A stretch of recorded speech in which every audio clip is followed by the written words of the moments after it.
Assalamualaikum warahmatullahi wabarakatuh.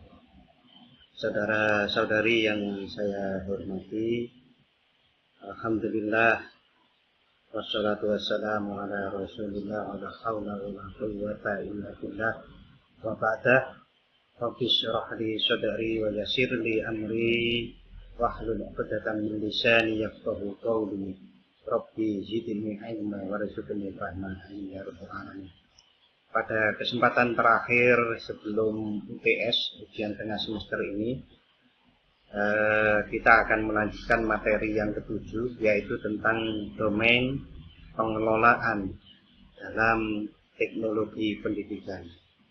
Sebagaimana pertemuan-pertemuan yang lalu, akan saya jelaskan secara singkat bahwa teknologi pendidikan itu adalah sebuah sistem, yang mana sebuah sistem itu mempunyai unsur-unsur atau dalam bahasa di teknologi pendidikan atau domain-domain. Nah, domain-domain yang ada 6 itu, yang DB5, itu adalah unsur-unsur DB5 itu. Dan itu satu kesatuan dijadikan yang namanya teknologi pendidikan.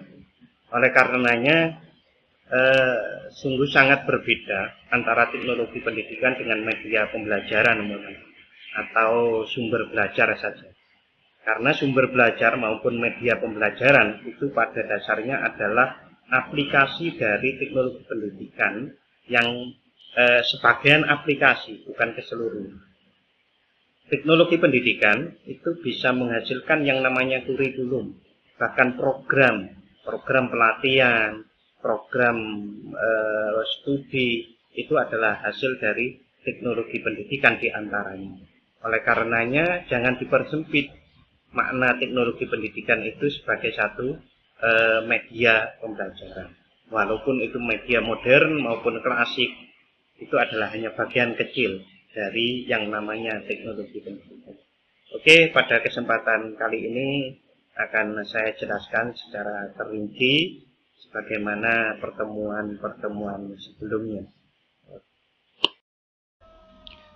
Saudara-saudari, untuk memahami teknologi pendidikan lebih sederhana dan lebih mudah, maka penghalang-penghalangnya itu harus dihilangkan terlebih dahulu.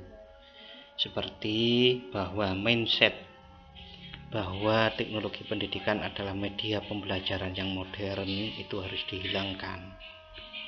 Ubah mindset itu, bahwa teknologi pendidikan adalah media pembelajaran yang modern, itu adalah salah.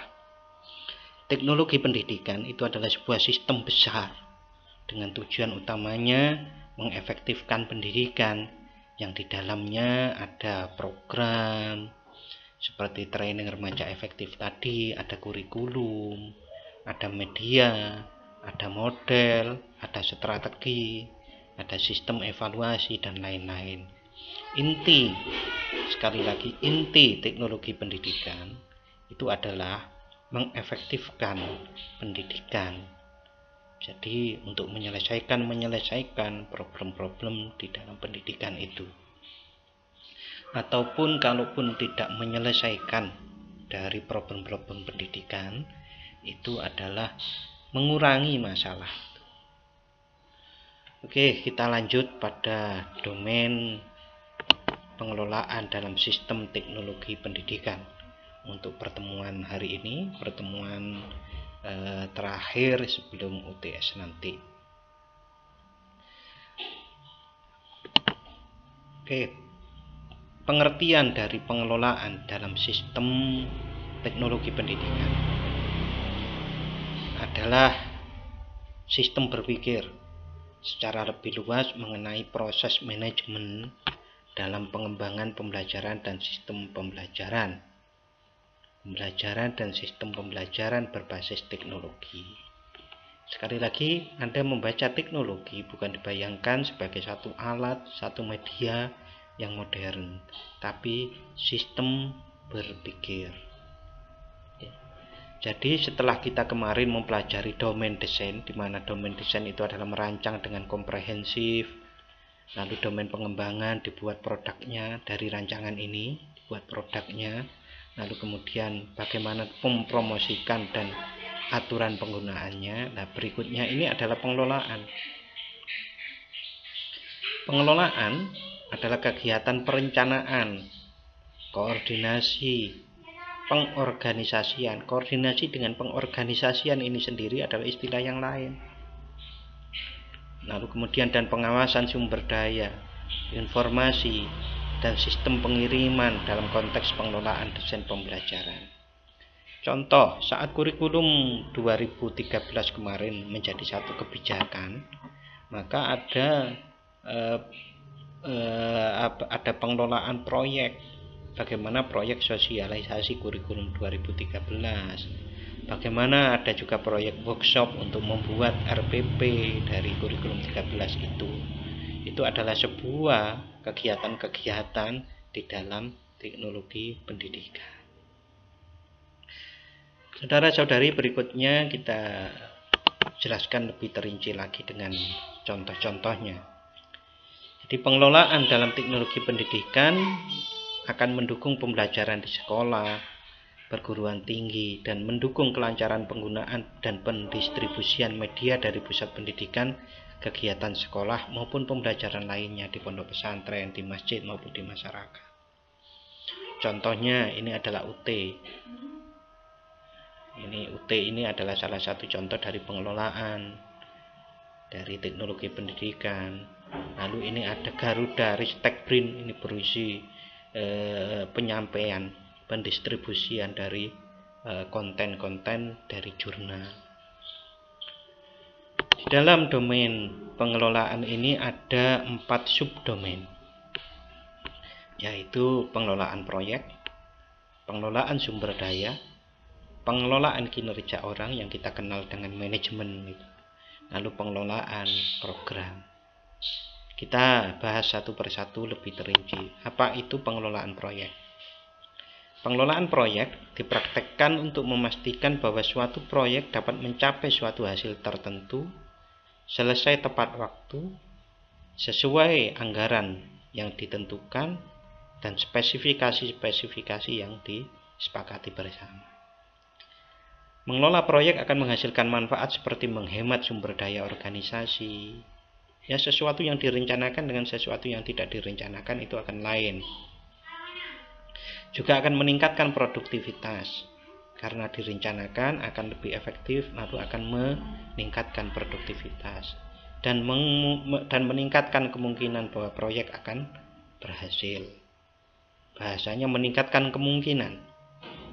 Karena sebagaimana saudara-saudari kita ketahui bersama-sama, apa-apa itu ditentukan keberhasilannya oleh Allah Subhanahu wa taala. Oleh karenanya kemungkinan bahwa sebagai ikhtiar kita agar satu program berhasil atau media yang ada buat nanti berhasil itu adalah dengan direncanakan, dengan dikelola seperti ini.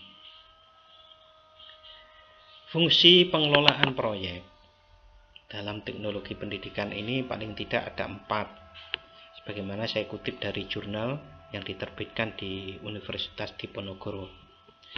Itu fungsi perencanaan, planning ini bertujuan dalam pengambilan keputusan yang mengelola data informasi yang dipilih untuk dilakukan di masa mendatang, seperti menyusun rencana jangka panjang dan jangka pendek dan lain-lain. Sebagaimana Anda lalui di program studi pendidikan agama Islam itu adalah semua berisi planning semua. Bagaimana menerima Anda menjadi mahasiswa, apa tesnya. Tes itu adalah untuk memastikan bahwa Anda bisa menyelesaikan sampai selesai kuliah ini. Sehingga tesnya itu akan diarahkan ke sana.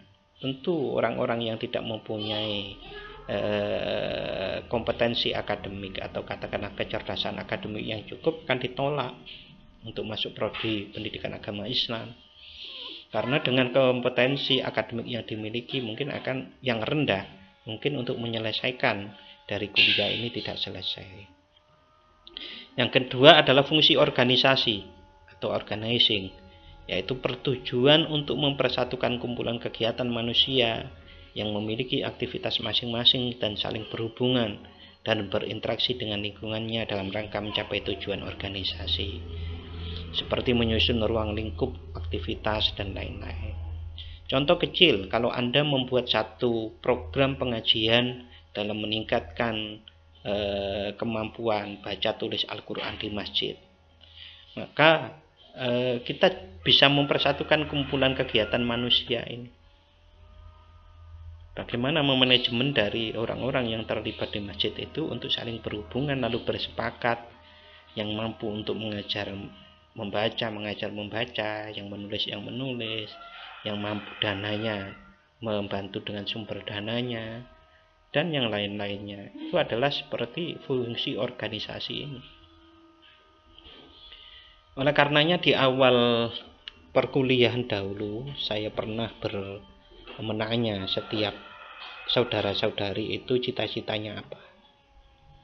Ini bisa dipahami dari sini. Kalau Anda ingin mencapai cita-cita itu dengan baik, ya ada fungsi perencanaannya, bagaimana fungsi organizingnya, sumber dayanya itu semuanya dikerahkan yang ada untuk mencapai tujuan itu. Lalu kemudian fungsi pelaksanaan yang ketiga, bertujuan untuk menyelaraskan seluruh pelaku organisasi terkait dalam pelaksanaan kegiatan proyek seperti pengarahan tugas serta motivasi dan lain-lain. Dalam pencapaian cita-cita Anda, maka ini Anda mempunyai aspek-aspek di dalam diri Anda. Aspek diri manusia itu ada lahir, badan yang mempunyai panca indera, lalu kemudian ada nafsu, ada kolbu, kemudian ada akal, dan ada ruh. Nah, diselaraskan. Jangan Anda mempunyai pikiran bahwa untuk mencapai tujuan cita-cita Anda harus rajin karena terhalang oleh nafsu untuk enak-enakan lalu kemudian malas belajar. Itu namanya tidak bisa menyelaraskan pelaku organisasi di dalam diri Anda ya sendiri dalam contoh saya ini. Lalu ada fungsi pengendalian, bertujuan untuk mengukur kualitas penampilan dan menganalisis serta mengevaluasi kegiatan seperti memberikan saran-saran perbaikan dan lain-lain. Dalam organisasi jelas sering kita temukan bagaimana yang sudah jalan, lalu bagaimana evaluasinya, lalu bagaimana feedback, saran-saran, masukan untuk perbaikannya. Begitu juga kalau Anda ingin mencapai cita-cita seperti itu. Maka sebagaimana Rasulullah bersabda, kita itu perlu muhasabah, kita itu perlu tafakkur. Ini adalah dalam rangka untuk pengendalian, controlling. Hari ini, semester ini, tahun ini, saya sudah harus mencapai semua mata kuliah untuk segera lulus. Kalau diturunkan bagaimana agar mata kuliah yang saya yang ditempuh itu segera lulus, belajar dengan cara yang baik, jangan sampai mengulang, itu umpamanya seperti itu. Begitu juga di fungsi pengelolaan proyek teknologi pendidikan. Dalam contoh tadi, untuk melaksanakan kurikulum 13 itu menjadi betul-betul terlaksana di lapangan, ya ada proyek-proyek seperti sosialisasi kurikulum, workshop pembuatan RPP, dan lain-lainnya, dan itu dikontrol. Apakah setelah diadakan pelatihan, setelah diadakan workshop, itu betul-betul guru bisa menerapkan kurikulum 13 itu.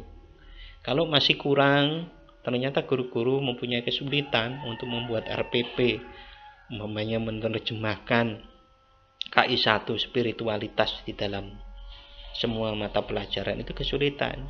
Ya, itu dievaluasi. Lalu hasil evaluasi seperti apa? Lalu kemudian diberikan feedback, saran-saran, masukan untuk memperbaiki itu. Ini adalah pengelolaan subdomain pengelolaan yang pertama, yaitu pengelolaan proyek. Mudah-mudahan bisa dipahami dengan baik. Kita lanjutkan pada pengelolaan yang kedua, yaitu pengelolaan sumber daya. Pengelolaan sumber daya meliputi pengelolaan sistem penyampaian dan pengelolaan informasi. Ini adalah perkembangan dari teknologi pendidikan yang baru. Dulu teknologi pendidikan, subdomain pengelolaan itu menyendirikan subdomain pengelolaan sistem penyampaian dan pengelolaan informasi. Ini disatukan menjadi pengelolaan sumber daya. Contoh pengelolaan sistem penyampaian adalah terselenggaranya pendidikan jarak jauh di universitas terbuka. Tadi saya sudah sampaikan di depan websitenya, itu alamat website. Itu adalah pengelolaan sistem penyampaian. Sebetulnya apa yang kita lakukan dengan kuliah daring, kuliah online ini adalah bagaimana pengelolaan sistem penyampaian. Kalau saudara-saudari ingat dari awal, saya memakai beberapa strategi untuk penyampaian ini. Dulu di kelas D itu sempat saya pakai Zoom, tetapi itu tidak efektif.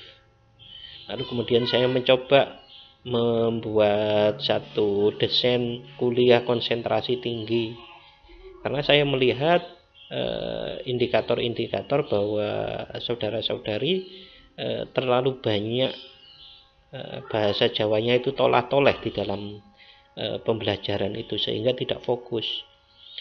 Itu juga strategi. Lalu saya padukan dengan Classroom, lalu dengan WA, lalu dengan Google Form. Itu coba. Bahkan ada pertanyaan yang saya sampaikan melalui Google Classroom dengan waktu-waktu. Itu adalah bagaimana pengelolaan sistem penyampaian informasi. Dan pada pertemuan ini pun saya mencoba ada media baru sebagai pengayaan. Jadi nanti Anda saya minta masuk ke Office ya, Form Office ya, di situ ada medianya. Pertanyaan yang saya sampaikan di sana itu lebih pada pengayaan, sehingga Anda betul-betul diharapkan mampu memahami teknologi pendidikan ini dengan baik. Sedangkan pengelolaan informasi ini mencakup tanggung jawab mengawasi pengiriman dan proses yang digunakan untuk menyampaikan produk. Bagaimana informasi yang diperlukan disimpan, ditransfer, dan diproses. Ya, ini bisa dipahami dari proses-proses perkuliahan kita.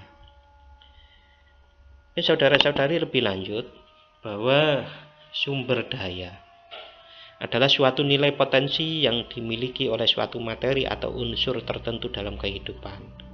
Sumber daya tidak selalu bersifat fisik, tetapi juga non-fisik. Secara umum, yang namanya sumber daya itu ada manusia, ada disingkat menjadi 7M, man, manusia, monai, uang, material, bahan, metode, cara, mesin, waktu, dan marketing. Nah, sumber daya ini dikelola sebagai suatu sistem untuk mencapai tujuan.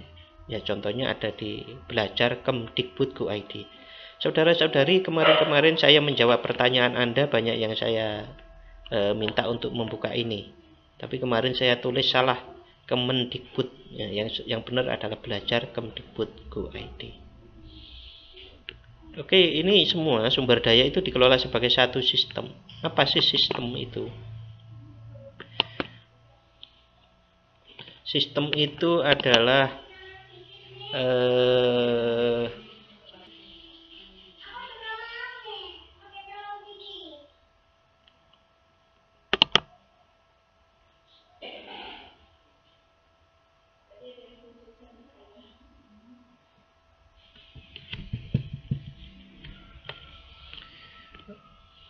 sistem adalah sekumpulan dari elemen-elemen atau unsur-unsur yang terpadu dan memiliki ikatan khusus yang saling berinteraksi untuk mencapai tujuan tertentu.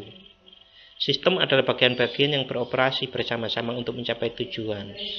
Sistem terdiri atas subsistem-subsistem. Kalau kita itu ada domain, subdomain itu. Contoh yang ada di depan Anda, HP.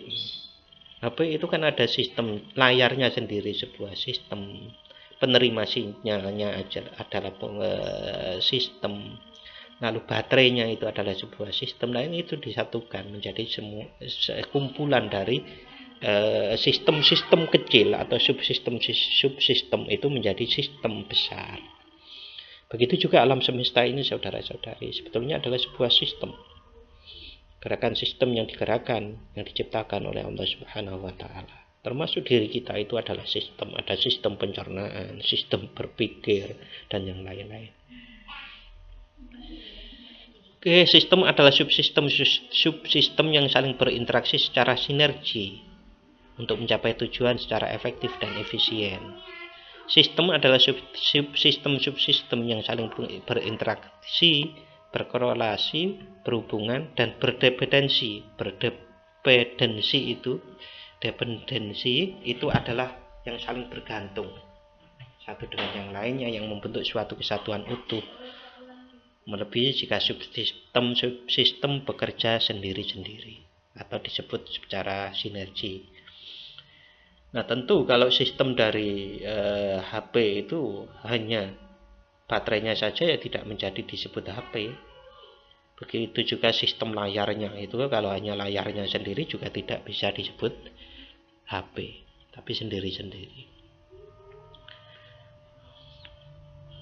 Oke, saudara-saudari, lanjut kepada subdomain dari pengelolaan, yaitu pengelolaan kinerja orang. Di sini disebutkan bahwa proyek dan program apapun membutuhkan orang yang tepat untuk memastikan kesuksesan penyelesaian proyek dan program tersebut. Pengelolaan personalia atau pengelolaan orang memastikan bahwa ada orang dengan keterampilan yang tepat yang melakukan pekerjaan pada waktu yang tepat dan untuk biaya terendah sesuai dengan sumber daya yang diperlukan. Seperti Anda membuat media pembelajaran, tentu kalau Anda kesulitan membuat video, lalu kemudian video hanya membuat video dengan direkam sendiri, tentu berbeda kalau meminta bantuan orang. Nah, dalam sistem yang besar itu menjadi bahkan ada direkturnya, ada sekretaris direktur, ada manajer, lalu ada teknisi, ada marketer, dan lain-lain. Itu pengelolaan kinerja orang. Manajemen kinerja ketika diterapkan dengan benar dapat menciptakan hasil kinerja positif pada tingkat yang drastis. Drastis itu artinya sangat beda sebuah organisasi yang di manajemeni dengan tidak, itu sangat berbeda. Ada 16 prinsip umum dalam pengelolaan kinerja. Ini ada 16, ada strategis, artinya menggunakan pendekatan jangka panjang. Perumusan tujuan, artinya menentukan arah kemana organisasi hendak dibawa. Ada perencanaan, artinya apa yang akan dilakukan dan kapan akan dilakukan. Ada umpan balik, ada pengukuran, ada perbaikan kinerja, berkelanjutan, menciptakan budaya. Lalu yang ke-9, pengembangan. Ini tentu bukan pengembangan sebagaimana domain pengembangan ya, artinya pengembangan, meningkatkan kompetensi dan kualifikasi manusia atau orang yang ada di dalam organisasi tersebut. Ada kejujuran, pelayanan, tanggung jawab, bermain, artinya menganggap bahwa kinerja itu adalah bermain sehingga menyenangkan. Rasa kasihan, konsensus dan kerjasama, komunikasi dua arah, dan yang lain-lain. Jadi saudara-saudari bisa baca ini. Lalu berikutnya ada pengelolaan program. Ini subdomain yang keempat, yang terakhir. Oke, pengelolaan program yang dimaksud di sini adalah kadang orang sulit membedakan antara mengelola program dengan mengelola proyek. Kalau program itu didorong oleh misi, memiliki jangka waktu yang lebih lama, bersifat luas, dan biasanya mengandung beberapa proyek. Nah, proyek ini dalam program. Seperti program kurikulum 2013, ada proyek-proyek di dalamnya, ada proyek sosialisasi, ada proyek pembuatan RPP, pembuatan manual booknya, dan yang lain-lain. Proyek didorong oleh spesifikasi memiliki batas waktu terbatas dan menghasilkan suatu produk, kemasan, atau jasa. Oke, ini bedanya antara program dan proyek. Mengelola proyek melibatkan usaha jangka pendek tanpa otoritas jangka panjang. Sementara mengelola program merupakan usaha jangka panjang dan berkelanjutan untuk menghasilkan tujuan organisasi. Ini adalah sebuah contoh tata kelola teknologi informasi dan komunikasi di lingkungan Kementerian Pendidikan dan Kebudayaan. Nah, untuk menghasilkan seperti ini tentu ada sebuah sistem yang perlu dipikirkan. Pengelolaan program itu didorong oleh misi memiliki jangka waktu lebih lama, bersifat luas, dan biasanya mengandung beberapa proyek. Mengelola program erat kaitannya dengan kepuasan konsumen pelanggan. Contohnya dalam bisnis, penjualan, dan kegiatan pemasaran, pengiriman barang tepat waktu, tingkat kualitas sesuai dengan yang diharapkan, merupakan pelayanan untuk memanjakan atau memuaskan pelanggan. Oke, saudara-saudari, sekali lagi saya ungkapkan bahwa untuk memahami lebih mudah tentang teknologi pendidikan ini, harus diubah mindset bahwa teknologi pendidikan adalah media pembelajaran yang modern. Teknologi pendidikan adalah sistem besar dengan tujuan utamanya mengefektifkan pendidikan, yang di dalamnya ada program, kurikulum, media, model, strategi, dan evaluasi.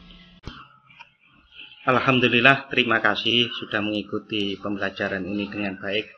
Mudah-mudahan Allah Subhanahu wa Ta'ala memberikan manfaat dan barokah terhadap ilmu yang kita pelajari ini. Amin ya rabbal alamin.